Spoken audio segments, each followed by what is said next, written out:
Online matrimonial തട്ടിപ്പ് സംഘത്തിലെ മുഖ്യ പങ്കാളിയെ തിരുവനന്തപുരത്ത് നിന്നും കൊല്ലം റൂറൽ സൈബർ പോലീസ് സംഘം അറസ്റ്റ് ചെയ്തു. തിരുവനന്തപുരം വാഴിച്ചാൽ പെരായിക്കോണം അവിട്ടം നിവാസിൽ സോമൻ മകൻ ശ്രീജിത്ത് എസ് 48 അറസ്റ്റിലായത്.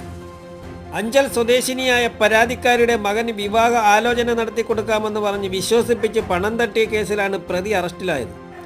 പ്രതി വിവിധ മാട്രിമോണിയൽ സൈറ്റുകളിൽ നിന്നും ശേഖരിച്ച ചിത്രങ്ങൾ ഉപയോഗിച്ച് ഫേസ്ബുക്കിൽ വിവിധ മാട്രിമോണിയൽ സൈറ്റുകളുടെ പരസ്യം നൽകി അതിലൂടെയാണ് പ്രതി തട്ടിപ്പ് നടത്തിയിരുന്നത്.